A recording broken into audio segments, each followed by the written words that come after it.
Oke. Assalamualaikum warahmatullahi wabarakatuh. Sebelumnya, perkenalkan nama saya Irfanuddin Ibnu Mujad dengan NIM 2410 Di sini saya akan menjelaskan mengenai tugas praktikum pemrograman komputer modul 1, di mana dalam tugas ini saya mendapatkan tugas untuk membuat sebuah sistem mengenai sistem kasir. Oke, langsung saja.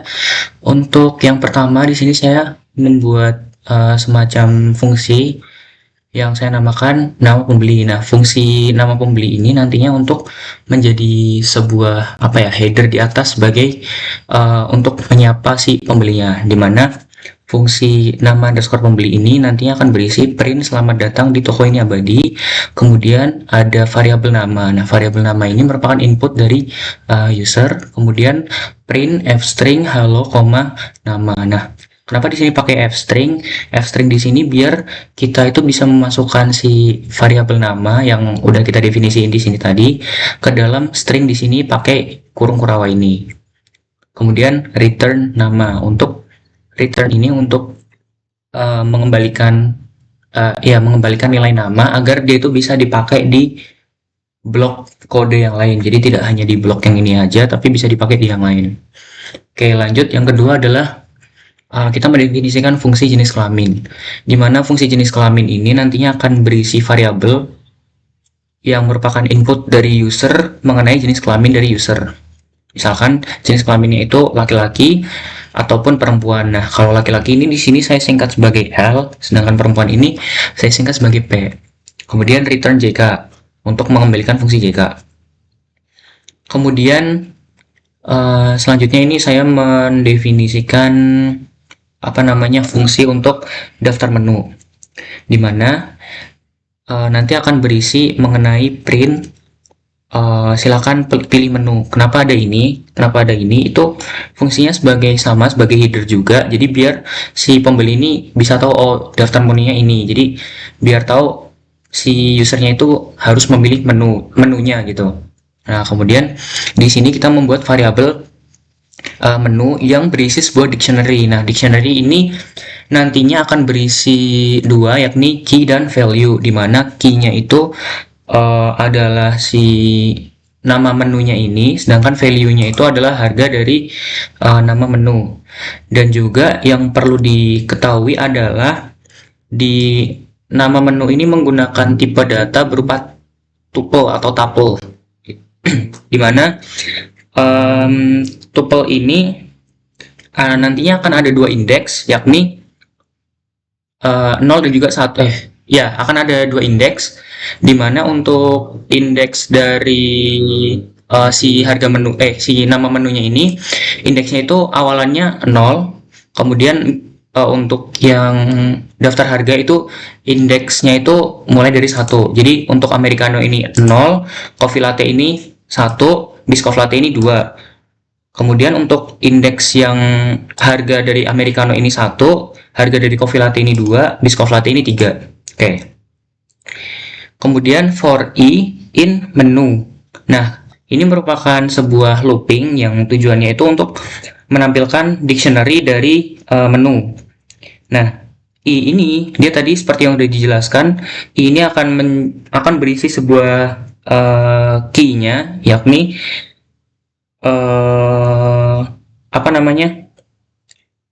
si nama menunya tadi. Misalkan i-nya itu 1, maka menu kurung 1 itu akan berisi americano titik 2 ini harganya, kayak gitu. Kemudian print f-string i menu i 0 garis miring t rp menu i 1. Nah, kenapa ada ini? Ini tuh tujuannya untuk menampilkan menu ke layar karena dia kan print kan. Terus kemudian menu i0 yang ini, menu i0. Kenapa ada ini? Ini untuk mengambil nama menunya saja. Seperti yang udah dijelaskan tadi kan, nama menu itu indeksnya itu dimulai dari 0. Makanya di sini pakainya 0. Kemudian menu i1. Nah, menu i1 ini untuk menampilkan daftar harganya yang ini. Seperti yang sudah dibilang juga, kalau si nama menu ini indeksnya itu berawalan dari 1. Makanya di sini diawalinya 1 untuk americano. Kemudian return menu. Nah, return menu ini fungsinya juga sama untuk mengembalikan nilai dari menu agar dia itu bisa dipakai di blok yang lain. Kayak gitu. Kemudian yang selanjutnya itu kita menentukan fungsi untuk total harga, di mana di sini def total underscore harga dengan menggunakan parameter menu. Kenapa kita menggunakan parameter? Karena di sini nanti kita akan memanggil ulang memanggil ulang variabel menu. Yang ini kita panggil ulang di blok yang total harga ini. Makanya di sini pakai parameter menu. Nah, total bayar sama dengan 0. Kenapa total bayar sama dengan 0? Karena ini merupakan inisialisasi awal, dimana ketika misalkan nanti user salah menginputkan atau user tidak menginputkan pilihan, maka itu pilihannya 0. Ya, kalau misalkan kita nggak pilih menunya, itu kan berarti kita nggak bayar apapun. Jadi total bayarnya itu 0. Oke, kemudian pilihan sama dengan int input masukkan nomor menu. Nah, pilihan ini merupakan variabel yang nantinya akan berisi inputan dari seorang user mengenai nomor menunya tadi. Misalkan 1 untuk americano, 2 coffee latte, dan 3 untuk biscoff latte. Kemudian yang selanjutnya adalah di sini ada sebuah percabangan, di mana percabangan ini menggunakan 2 kondisi. Nah, kondisi pertama itu yang if. Nah, kondisi if ini tujuannya itu untuk mengecek apakah input dari si user ini valid. Maksudnya valid di sini itu apakah input dari si user ini ada pada dictionary menu yang udah kita buat tadi. Nah, kalau misalkan ada itu, maka si sistem ini akan terus berjalan menggunakan perintah yang di bawah ini. Yang pertama, jumlah pesanan. Jumlah pesanan ini merupakan input dari user juga yang berisi mengenai jumlah yang akan dipesan oleh user. Kemudian harga menu. Harga menu ini harga ini juga merupakan variabel yang mana harga ini dia akan mengambil harga dari menu yang dipilih. Kayak gitu.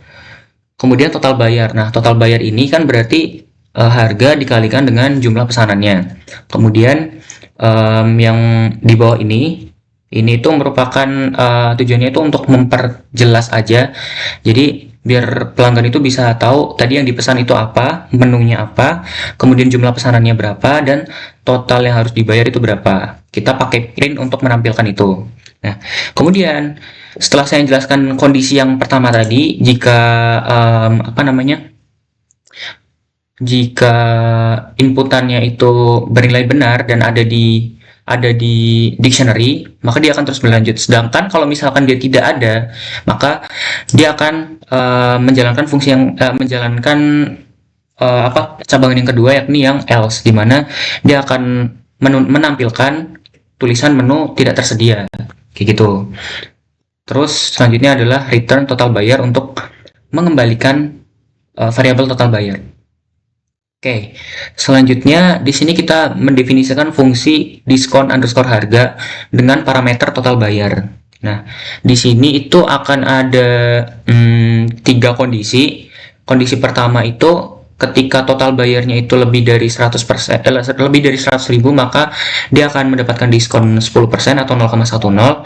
Kemudian kalau total bayarnya lebih dari 80.000 itu 0,08. Kalau lebih dari 50.000 itu dia akan mendapatkan diskon 5% atau 0,05. Sedangkan kalau tidak memenuhi ketiga ini, maka dia tidak akan mendapatkan diskon, kayak gitu.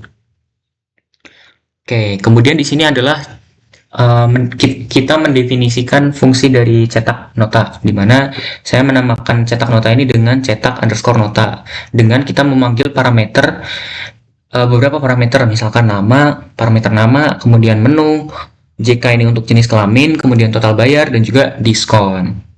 Oke, kemudian di dalam cetak nota ini juga nanti akan ada satu variabel baru yang dinamakan dengan potongan harga, di mana di sini saya menuliskannya dengan potongan underscore harga, yang mana nantinya akan berisi potongan harga dari si user dengan rumus total underscore bayar dikurangi total bayar dikalikan diskon untuk potongan harganya. Oke, di sini ada beberapa print juga. Nah, print ini tujuannya untuk menampilkan dan juga memperjelas mengenai misalkan inputan dari user mengenai nama, itu nama usernya itu siapa, kemudian jenis kelaminnya apa, kemudian total bayarnya itu berapa rupiah, kemudian diskon. Nah, diskon ini menggunakan rumus seperti ini: diskon dikalikan 100% titik 2 titik 0f persen. Nah, kenapa ada 0f ini? 0f ini merupakan cara untuk membuat si variabelnya ini bernilai float.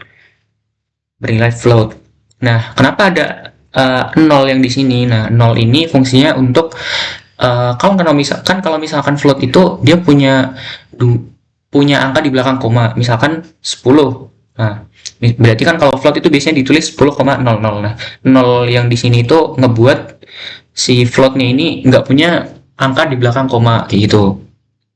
Jadi biar angkanya itu biar angkanya itu apa namanya? Angkanya itu bulat tapi jenis atau tipe datanya itu float. Kemudian ada total akhir, di mana total akhir ini nantinya akan berisi potongan harganya. Total bayar dengan potongan harganya.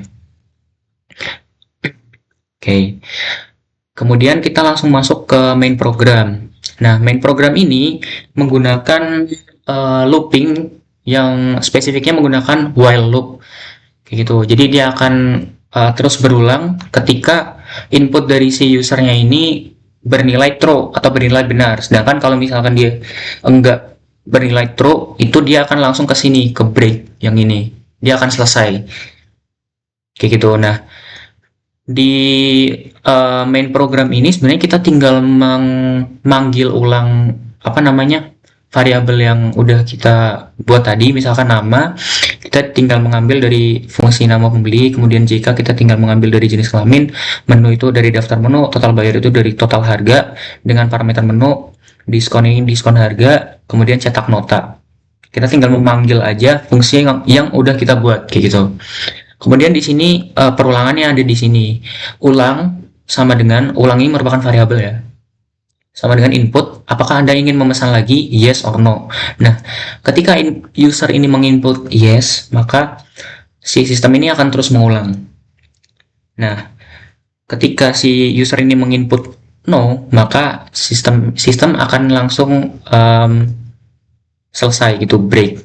Seperti itu. Mungkin itu yang bisa saya sampaikan. Terima kasih atas atensi yang diberikan. Wassalamualaikum warahmatullahi wabarakatuh.